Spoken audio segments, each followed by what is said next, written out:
Jenny stood triumphant at the top of the stairs with an equal sense of shock and relief. "Well," she sighed, "until death do us part, darling."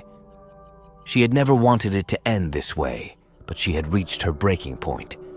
All it took was a push, and she had sent her husband tumbling down the wine cellar steps to his death. Jenny Whalen was the picturesque trophy wife any man could have asked for by his side. She was a tall, attractive, 20-something brunette with a sense of fashion and an appetite for expensive things. Jenny's now deceased husband, Edward Whalen, fell in love with all of her traits, especially her youth, the moment he saw her. After all, he was 40 years her senior when they met. Edward was born into money, having come from a family of wealth and fortune known for being tight-fisted with their assets. Over the years, much like his family, he had become extremely frugal with that wealth, to the point of hoarding most of his fortune. He refused to spend extra on anything lavish or extravagant, even denying the basic upkeep of the Whalen estate. Once a majestic and sprawling estate, it had become neglected and now stood as a lackluster testament to its former glory. In just 1 year of their marriage, Jenny had grown to despise living in that mansion. Night after night, she could hear the sound of movement and scratching within the walls. With each passing night, the writhing sound of gnawing grew more intense, evolving from a single grinding sound against the wooden walls to the sound of dozens of nails clawing at the structure. It had to be rats, she told herself, as shivers ran down her spine at the mere thought.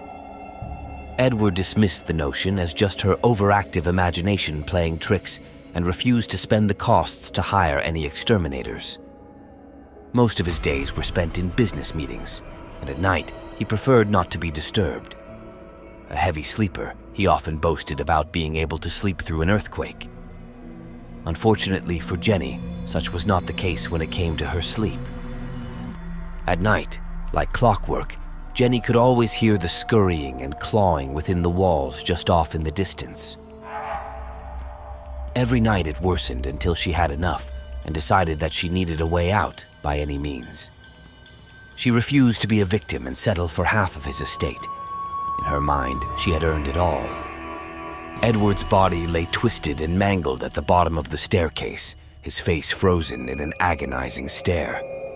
It was New Year's Eve, and Edward had sent all of the mansion's housekeeping staff away for the night, presenting Jenny with the perfect opportunity. She made her way upstairs, rehearsing the events in her head, playing it out just as she had planned. She would make a frantic emergency call, sobbing that her husband had taken one too many drinks.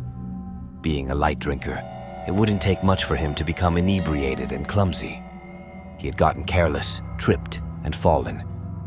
She arrived at the wine cellar and found him there at the bottom, a victim of his own misadventure. With a deep breath, she dialed 911 and started to sob, rehearsing exactly what she was going to tell the operator. Just as she was about to place the call, Jenny's heart suddenly stopped as she desperately clutched her chest, searching for her necklace that she always wore. The small opal necklace was a family heirloom that had been passed down through the generations. It was the one materialistic piece of importance that she valued above all else.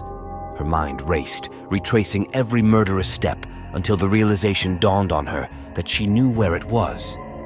Somehow, Edward must have grabbed it in a dire attempt to hold on when she pushed him down those dreaded stairs. Even in death, he remained the bane of her existence, she thought.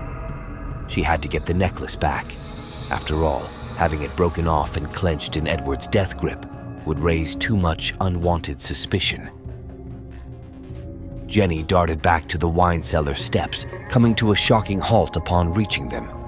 At the cusp of the long and narrow stairs, she peered down, appalled at the sight. Edward's jumbled mess of a body was no longer there. She ran down the staircase and noticed a trail of smeared blood stretched across the floor. There's no way that he could have survived, Jenny thought as she followed the crimson trail, her heart racing with wild anticipation. The air was heavy with a musky stench that invaded the senses the moment it was breathed in. At the end of the wine cellar, the trail came to a horrifying end as Jenny stared at Edward's body, covered in hundreds of rats. The rats had gnawed and dragged his mangled body across the floor, halfway into a large hole in the wall. They swarmed over his prone body, tearing through flesh with an insatiable hunger, their bodies intertwined, forming a grotesque blanket of living flesh and fur. She let out a blood-curdling scream as the wave of rodents dragged Edward's body through the wall, deep into the recesses of the mansion. As they dragged him away, she caught a brief glimpse of her opal necklace still locked in Edward's death grip. For a split second, it shimmered like a glowing beacon amongst blood, teeth, and darkness.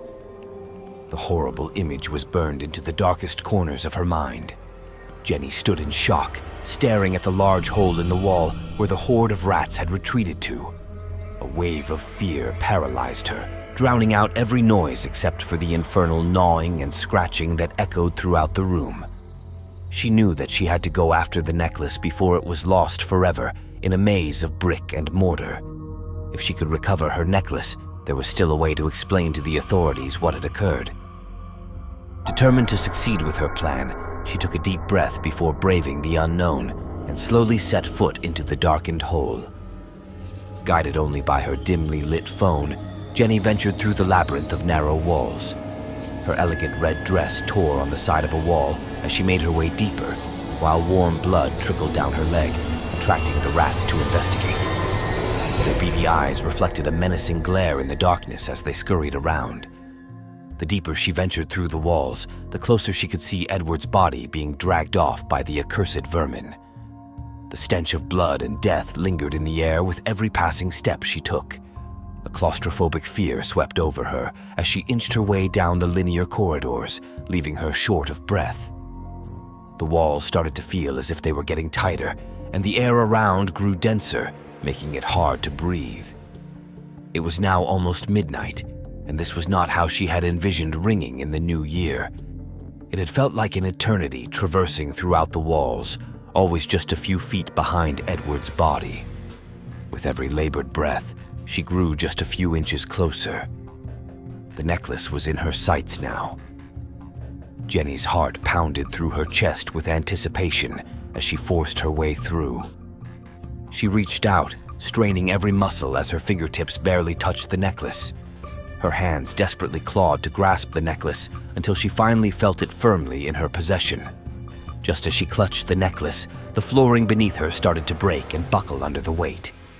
It suddenly collapsed, sending Jenny and Edward's rat-covered corpse barreling through the foundation. A wondrous mess of dust and debris rained down as Jenny came crashing down to the bottom with thunderous force. She lay motionless on the floor for a few minutes before attempting to get up. She could feel the rats scurrying around while she fumbled around in the dark, frantically searching for her phone. The sensation of warm blood rushed down her leg as she slowly stood up, shaken and bruised. The faint light from her phone flickered in the pitch black as she waved it around in a desperate attempt to illuminate the room. The large basement had been tucked away from the rest of the mansion for decades, it seemed. It lay in ruins, covered in cobwebs and thick layers of dust. Jenny couldn't believe her eyes as she shone the light on hundreds of gold coins strewn about the floor. A vast collection of gold statues, jewel-encrusted heirlooms, and other expensive valuables were amassed throughout the room.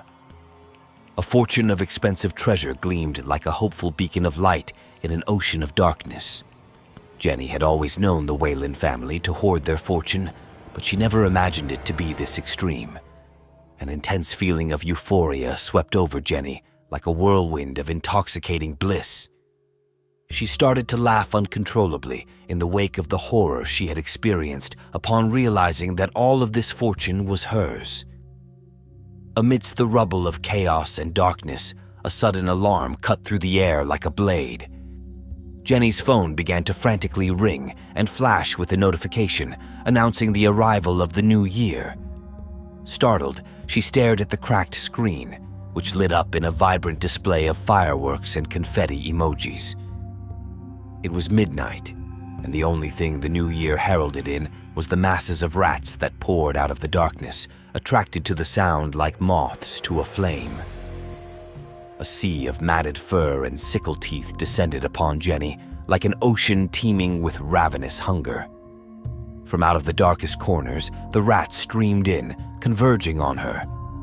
Jenny let out a terrifying scream like a banshee that resonated throughout the basement and reverberated up the walls of the old mansion. The blood from her cuts and gashes propelled the beasts into an uncontrollable frenzy.